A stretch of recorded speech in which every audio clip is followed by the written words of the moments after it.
Everyone, welcome back to today's video. आज हम बात करने वाले हैं sectors that we can focus before general elections 2024। हम सभी जानते हैं कि इलेक्शंस आने वाले हैं, लोकसभा इलेक्शंस। तो कुछ सेक्टर्स हैं जिन पे हमें स्पेशल फोकस रखना चाहिए, या कुछ ऐसे सेक्टर्स जिन पर गवर्नमेंट स्पेशली फोकस कर रही है, जिसकी वजह से हमें, अगर मोदी गवर्नमेंट वापस पावर में आ जाती है तो इन सेक्टर्स से बहुत फायदा हो सकता है। इन सेक्टर्स में मैंने उन सेक्टर्स को कवर किया है जहां गवर्नमेंट स्पेशल एम्फसाइज कर रही है और गवर्नमेंट चाहती है कि ये सेक्टर्स ग्रो करें in order to make India a self reliant economy. तो हम वन बाय वन देखेंगे कि कैसे हम एक एक करके इन सेक्टर्स के बारे में जानते हैं और ये डिसाइड करते हैं कि कैसे ये सेक्टर्स हमारे लिए बेनिफिशियल हो सकते हैं बिफोर जनरल इलेक्शंस 2024। मैं आपको एक एक करके बताऊंगी कि कौन कौन से सेक्टर्स हैं। मैं सिर्फ आपको सेक्टर्स नहीं बताऊंगी, मैं आपको उनके पीछे फैक्ट्स भी बताऊंगी कि क्यों ये सेक्टर्स हम फोकस कर रहे हैं या क्यों गवर्नमेंट इन सेक्टर्स पर फोकस कर रही है। तो चलिए, पहला सेक्टर है पीएसयू बैंक्स। पीएसयू बैंक्स यानी कि गवर्नमेंट बैंक्स, वो बैंक्स जिनको गवर्नमेंट ऑपरेट करती है या वो बैंक्स जिसमें जो गवर्नमेंट का स्टेक है वो 50% से ज्यादा का है। ऐसे बैंक्स फॉर एग्जांपल हो सकते हैं पीएसयू बैंक्स में Punjab National Bank, State Bank of India, Allahabad Bank etcetera. So क्यों मैं आपको कह रही हूं कि जो पीएसयू बैंक्स हैं वो बेनिफिट कर सकते हैं जनरल इलेक्शन से, वो इसलिए क्योंकि गवर्नमेंट पीएसयू बैंक्स को बिल्कुल प्राइवेट बैंक की तरह बनाना चाहती है। हम सभी जानते हैं कि जो पीएसयू बैंक्स हैं उनका जो ऑपरेशन है वो प्राइवेट बैंक जितना एफिशिएंट नहीं होता है, लेकिन मोदी गवर्नमेंट ने इस स्टोरी में कुछ चेंजेस लाने की कोशिश करी है। वो स्पेशली पीएसयू बैंक्स पर एम्फसाइज कर रहे हैं क्योंकि वो चाहते हैं कि लोग जो अपने बैंक अकाउंट्स प्राइवेट बैंक्स में नहीं खुलवा पाते हैं वो पीएसयू बैंक्स में खुलवाएं और उनको प्राइवेट बैंक जैसी ही फैसिलिटीज मिले। तो इसलिए गवर्नमेंट पीएसयू बैंक्स पर एम्फसाइज कर रही है। और हम देखेंगे कि गवर्नमेंट ने मर्जर किया था कुछ बैंक्स का, जिसकी वजह से जो बैंक्स हैं, जो पीएसयू बैंक्स हैं, वो अब अच्छा काम कर रही है। चाहे वो स्टेट बैंक ऑफ इंडिया हो या पंजाब नेशनल बैंक हो या और भी कई सारी बैंक्स हैं। तो गवर्नमेंट ने क्या किया, गवर्नमेंट ने मर्जर किया था कुछ बैंक्स का, अगर आपको याद हो, जो कि थी Allahabad Bank was merged by with Indian Bank, Canara Bank was merged with Syndicate bank.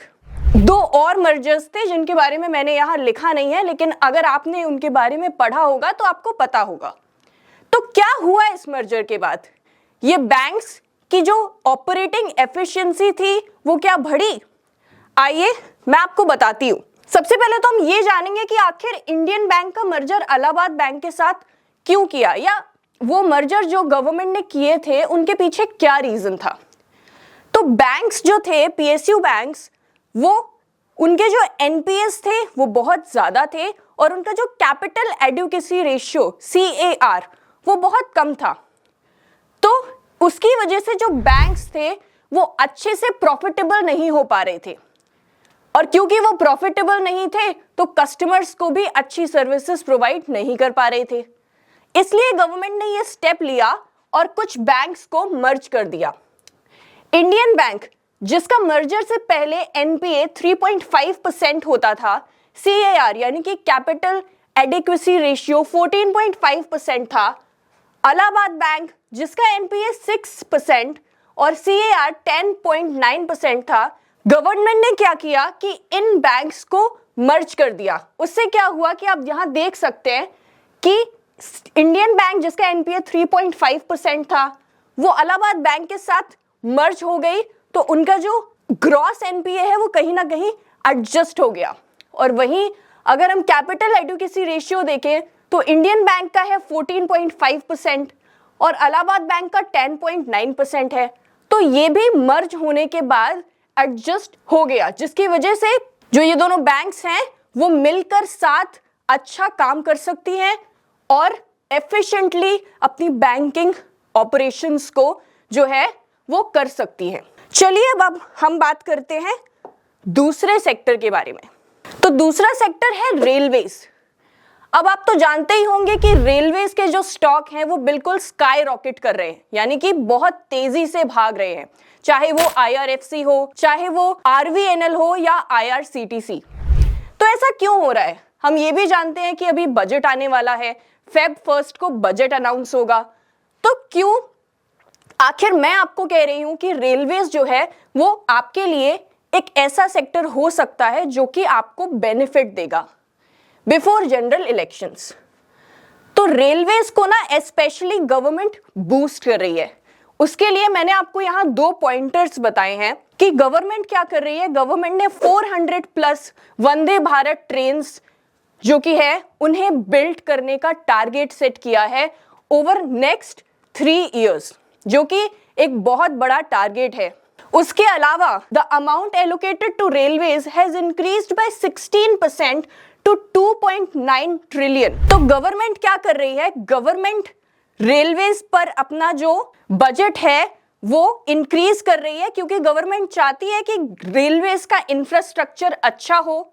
हम सभी चाहते हैं कि रेलवेज का इंफ्रास्ट्रक्चर अच्छा हो, जिससे जो रेलवे एक्सीडेंट्स होते हैं वो सिग्निफिकेंटली रिड्यूस हो और हमें अच्छे ट्रांसपोर्टेशन के जो फैसिलिटी है वो भी मिल पाए। वंदे भारत ट्रेन्स जो कि काफी अच्छा कर रही हैं, 400 गवर्नमेंट ने डिसाइड किया है कि वो और Vande Bharat trains next 3 years में बिल्ड करेंगे।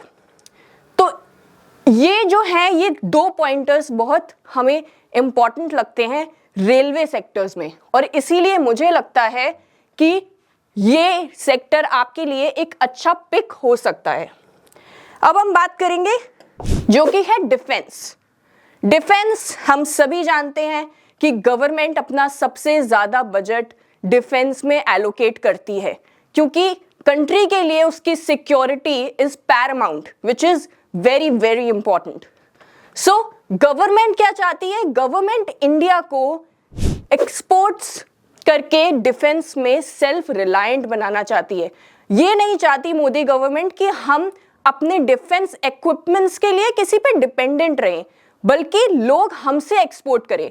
क्योंकि अगर आपको एक सुपर पावर बनना है यूएस की तरह या इजराइल की तरह, तो बहुत जरूरी है कि आप डिफेंस में सेल्फ रिलायंट हो, और इसीलिए government is specially focusing on the defence sector because they want India to become a power. So India's defense exports rose by over 23 times from 686 crore in 2013 to 2014 to all-time high of around 16,000 crore in 2003. यही नहीं, government का जो target है वो है 35,000 करोड़ का bye 2024 to 2025। तो government जो है वो स्पेशली चाहती है कि वो डिफेंस सेक्टर पे स्पेशल एम्फसाइज दे, क्योंकि डिफेंस ही एक ऐसा सेक्टर है जो बहुत इंपॉर्टेंट साबित हो सकता है हमें एक सेल्फ रिलायंट इकोनॉमी बनाने में और हमें एक सुपर पावर बनाने में। चलिए अब हम देखते हैं कि अगला सेक्टर कौन सा है। अगला सेक्टर है ऑटोमोबाइल। ऑटोमोबाइल यानी कि वो कंपनीज जो कि कार मैन्युफैक्चर करती है। क्यों मैं आपसे ये कह रही हूं कि जो ऑटोमोबाइल सेक्टर है वो अच्छा कर सकता है जनरल इलेक्शन से पहले या जनरल इलेक्शन के बाद तक भी? वो इसलिए क्योंकि इंडिया का जो ओवरऑल कंजम्पशन है वो डबल हो सकता है, क्योंकि हमारी जो डिस्पोजेबल इनकम है वो इंक्रीज हो सकती है। डिस्पोजेबल इनकम अगर आपको नहीं पता तो वो इनकम होती है जो हम एक्सपेंडिचर पर खर्च करते हैं, यानी कि हमारे जो एक्सपेंसेस हैं उन पर हम वो इनकम जो है वो खर्च करते हैं, स्पेंड करते हैं, तो वो होती है डिस्पोजेबल इनकम। और ऐसा कहा जा रहा है कि वो इंक्रीज हो सकती है। अब डिस्पोजेबल इनकम इंक्रीज होगी तो सिर्फ ऑटोमोबाइल सेक्टर ही नहीं, जो हमारा FMCG सेक्टर है, जो कंज्यूमर गुड्स हैं, वो भी अच्छा करेंगे। Not just FMCG, I will say that all the sectors that contributes to consumer consumption can benefit। चलिए अब हम देखते हैं कि हमारा 5th सेक्टर जो है वो कौन सा है। तो हमारा 5th सेक्टर है इंफ्रास्ट्रक्चर। अब ये मुझे आपको बताने की ज़रूरत नहीं है कि जो मोदी गवर्नमेंट है वो स्पेशली फोकस कर रही है इंफ्रास्ट्रक्चर पे, क्योंकि वो इंडिया को एक हाई इंफ्रास्ट्रक्चर का जो है वो कंट्री बनाना चाहती है। गवर्नमेंट चाहती है कि लोग हमारी कंट्री में आए तो हमारा इंफ्रास्ट्रक्चर ऐसा होना चाहिए that they should talk about it, and which is very significant because if we see roads and transportation minister Mr. Nitin Gadkari is also very much focused towards the infrastructure sector. So infrastructure would be my pick undoubtedly. Now let's move to the sixth sector. Okay, so sixth sector can be power companies, that is the companies that generate power or that helps to generate electricity.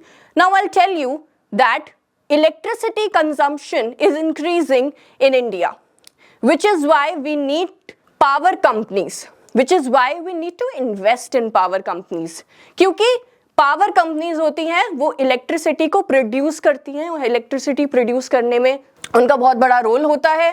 और मुझे लगता है कि हम कितना भी जो है वो ग्रीन एनर्जी की तरफ चले जाएं, लेकिन अभी जो हमारी इकोनॉमी की, अभी जो हमारी कंट्री की कंडीशन है उसके हिसाब से हमें कई हद तक पावर कंपनीज के लिए अपनी इलेक्ट्रिसिटी डिमांड को पूरा करने के लिए उन पर जो है वो डिपेंड रहना होगा।